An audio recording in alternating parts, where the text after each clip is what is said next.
Olá, nosso convidado hoje é o Dr. Gilberto Almeida, advogado especializado na área de tecnologia e também mediador, um parceiro do TI Rio que tem sempre sugerido temas relevantes e atuais nesse universo. E ele hoje estava nos sugerindo, né, doutor Gilberto, falar sobre contratos e relações com clientes. Por que isso? John, esse tema sempre foi visto assim na área de TI como um tema que era relegado aos advogados, né? Mas em tempos de metodologias ágeis, robotização, internet e outras coisas mais, esse assunto está sendo revisto, né? Como é que eu vou ficar com um contrato pesado, muitas vezes leonino, de certa forma, é, que vai ficar engavetado para sempre e, ao mesmo tempo, eu tenho uma metodologia como o Scrum que está renovando as combinações todo dia, Uhum. né? Então, a própria indústria está fazendo com que os contratos tenham que ser redesenhados. Em vez de ficarem pesados, né, como um instrumento de desconfiança, Tá. eles agora estão ficando quase como se fossem cartas. Um registro mais simpático, agenda positiva, e aí estão começando a construir uma relação mais de confiança e lealdade. Seria até por conta, talvez, de uma reação do judiciário dizendo que esse contrato é tão complicado que o cliente não tinha nem condição de saber o que ele podia ou não podia, por aí um pouco ou não? Exatamente isso. Uhum. O judiciário não tem conseguido digerir esses contratos, aliás, ninguém consegue, né? Uhum. E, por outro lado, a indústria que está focada nas práticas antigas, ela diz, eu vou fazer um contrato bem complicado, que é Uhum. para ninguém ler. Tem um documentário na internet, chama-se Sujeito a Termos e Condições, e Tá. mostra os fabricantes, alguns fabricantes dizendo, a estatística mostra que ninguém está lendo, então vou fazer complicado para ninguém ler mesmo, né? Isso é uma visão de distanciar, né, da relação com o cliente. E como ninguém se lembra do contrato, ninguém entende o contrato, esse é um convite para disputa. Você perder dinheiro depois em retrabalho, ter que dar desconto, ter que dar upgrade. São custos que nascem de uma relação mal assimilada, né? E você está falando que ninguém entende, às vezes nem propriamente os sócios da empresa que está oferecendo aquele contrato para a relação com o seu cliente, né? Então, ninguém se entende mesmo e, enfim, fica uma terra de ninguém aí nessa história, né? Exatamente. É comum, às vezes, os sócios dizerem, olha, a minha força de vendas não consegue empurrar esse Hum. contrato. Ou então, o ciclo da venda ficou lento, porque quando vai para o jurídico do cliente, fica uma semana ou mais lá. Então, esse tipo de ineficiência, né, que é gerado por um jogo de vamos assinar alguma coisa, mas que ninguém vai ler, ninguém vai entender, né, é o que está mudando agora. E até também, quer dizer, porque como hoje tem muitas relações que são todas elas no mundo virtual, né, você nem mais assina, né? Tem aquela história ao ler esse contrato, ao começar a usar esse site, você automaticamente está concordando com os termos de uso, é isso ou não?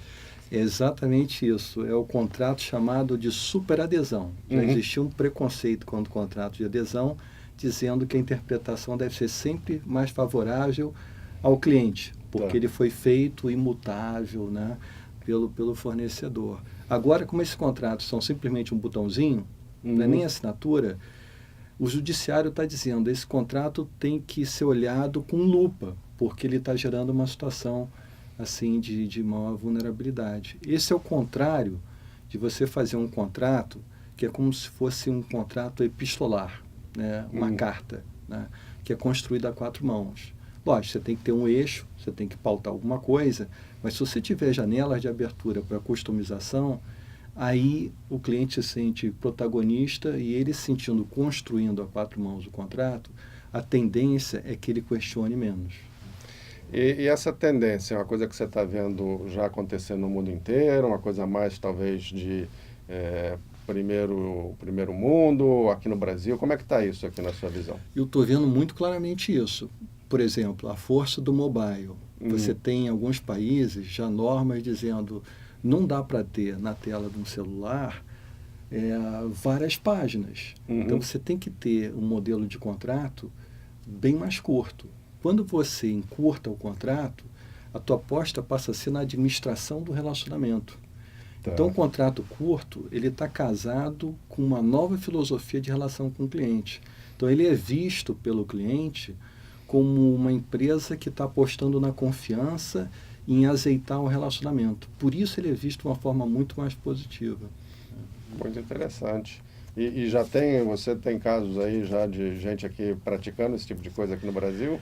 Olha, pela primeira vez agora, eu estou sentindo assim, aumentar, né, a quantidade de casos de algumas experiências minhas do passado. Eu trabalhei no passado longínquo numa multinacional cujo contrato com o cliente tinha 35 páginas. E uma vez o vice-presidente de marketing disse: Gilberto, você consegue encurtar o contrato? Para quanto? Eu falei: olha, para frente e verso, 2 páginas. Né? Depois, uma empresa de memória: Gilberto, qual o contrato que você acha que a gente pode ter o mais curto possível? Eu falei: 1 página. Tá. De repente, o CFO, a pessoa de finanças, né, disse: olha, eu não quero tão curto, porque não vai passar uma sensação de segurança. Então, tem uma psicologia por trás dos contratos. Essa última empresa, ela falou: cliente que prefere curto, eu vou ter uma opção para curto. Cliente que prefere mais longo, eu vou ter uma opção para mais longo. Então, essa flexibilidade, enxergar a psicologia do cliente, eu acho que faz com que o contrato deixe de ser uma coisa de goleiro, de advogado, e passe a ser alguma coisa de artilheiro, uma coisa, né, de marketing. E que, obviamente, também vai estar relacionado, né, com o tipo do produto sendo oferecido, do serviço sendo contratado, né? Uma coisa assim mais casual, sei lá, mercado de entretenimento, daqui a pouco esse contrato curtinho, alguma coisa com a multinacional valendo alguns milhões de reais, de repente o pessoal, não é uma página só que vai me... É por aí, tem um pouco isso?